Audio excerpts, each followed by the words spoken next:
and welcome to my channel। না বলছি শনিবার 3 তারিখ বেঙ্গালুরু আর আরসিবি যে চেন্নাই স্টেডিয়ামে খেলাটা হলো চেন্নাই সুপার কিংসের সঙ্গে, মানে আইপিএলের এটা 52তম ম্যাচ ছিল। হ্যাঁ, অনেকে বলছে ম্যাচ অনেক রোমাঞ্চক ছিল, অনেক কিছু ঘটেছে ম্যাচে, কিন্তু আমার মোদ্দা কথা হলো ম্যাচে কি ঘটেছে জানি না, কিন্তু চেন্নাইয়ের হাড্ডি ভেঙে গেছে এইটুকু বোঝা যাচ্ছে। মানে হতাশা এমন জায়গায় পৌঁছে গেছে চেন্নাইয়ের এই মরশুমে এত বাজে ফলাফলের কারণ কি সেটা তো ওদের ম্যানেজমেন্ট বসে ভাববে, কিন্তু পাবলিক যেটা বলছে যে মেন কারণ ধোনি। মাত্র 2 রানে হেরে গেছে তারা। হারের পিছনে রহস্য কী আছে সেটা বাকিরা জানুক না জানুক, ধোনি নিজে স্বীকার করে নিয়েছে যে এখানে আমার দোষ ছিল।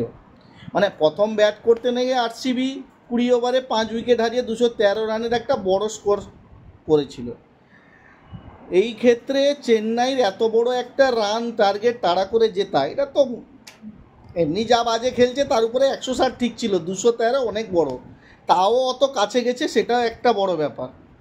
তার উপরে খালিল আহমেদকে 3 ওভারে 65 রান, মানে যার মধ্যে 1 ওভারে 33 রান, এমন মানে কি বলবো, এমন আধা কাঁচা কেচেছে, মানে এই রকম মার মানে জাস্ট ভাবা যায় না। এটি আইপিএল 2025 সবচেয়ে বেশি রান দেওয়া কোনো ওভার, মানে এত রান কোনো ওভারে কেউ নেয়নি, তাও আবার একটা বোলার এসে কেলিয়ে ছাল তুলে নিয়েছে।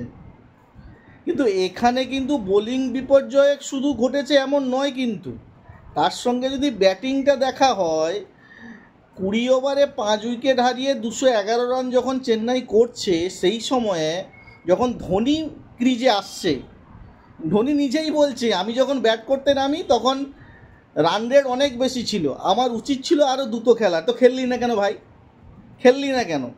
পরে মিডিয়ার সামনে গিয়ে লেকচার মেরে লাভ আছে? খেলিস নি, তার উপরে আবার লেকচার মারছে আমার দোষ হয়ে গেছে, সেই একটা হাসি হাসি মুখ নিয়ে। তুমি দেশের জন্য অনেক ভালো ভালো কাজ করেছো, অনেক ভালো ভালো গেম ভালো উপহার দিয়েছো, কিন্তু এইবারে মরশুমে তুমি যা খেলছো, তোমার তো উচিত একা সরে যাওয়া, যে আমি পারছি না আমি সরে যাচ্ছি। রাইডুকে দেখে শেখো, রাইডু তো এরকম পালিয়ে গেছিল। আরে আমাদের অম্বেতু রাইডু যাই হোক, তারপরে এই হারের দায় মানে আমাদের ধোনি নিজের কাঁধে তুলে নিয়েছে, এটা কিন্তু একটা ভালো জিনিস। মানে লোক বলে না, নিজের দোষ যদি করে থাকো নিজের ঘাড়ে নিয়ে নাও, তাহলে লোক একটু শাস্তি কমে যাবে, সেই রকম টাইপের, যে আমি একটু খারাপ খেলেছি বলে ম্যাচটা আমি জিততে পারিনি, না হলে আমরা জিততে পারতাম। মানে এটা কিন্তু ভালো জিনিস, এটা একটা খুব ভালো জিনিস। নিজের দোষ স্বীকার করে নিয়েছে, বাদবাকিরা অনেকে স্বীকার করতে চায় না। তবে ব্যাটারদের যখন ভালো রান করে ইয়র্কারের উপর নির্ভর করতে হয়, কিন্তু বোলাররা সেটা ঠিকমতো করতে পারেনি, শুধু ফুলটচের পর ফুলটচ মেরেছে, আর বড় বড় ছক্কা বড় বড় শট খেয়েছে আমাদের চেন্নাইয়ের বোলাররা। এই ম্যাচের গল্প শুধু পরিসংখ্যান নয়, কিন্তু ধোনির কথায় একটা অদ্ভুত ছায়া কিন্তু লুকিয়ে আছে। তিনি কেন নিজেকে এতটা দায়ী করলেন? তার ব্যাটিং সিদ্ধান্তের পিছনে কি কোনো অজানা কারণ ছিল? মানে কিসের জন্য ধোনি এত ধোনি বাজে খেলে না। ধোনি তো লাস্টের দিকের ওভারে এসে খুব বড় বড় 6, বড় বড় 4, মানে বড় বড় শট খেলে, কেন এত খারাপ খেলছে, কিসের প্রেশার? সেই কোশ্চেন এখনও পর্যন্ত ধোনি মানে চেন্নাইর টিম বুঝে উঠতে পারছে না। যাই হোক, মনে হয় পরের বারের মরশুমে আরও ভালো করে বুঝবে। 2025 আইপিএলে তো অলরেডি টাইম শেষ, 2026 আইপিএলে ভালোভাবে দেখা যাবে।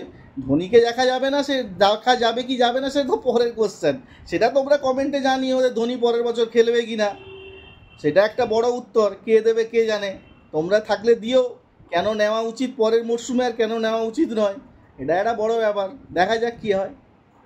বাই।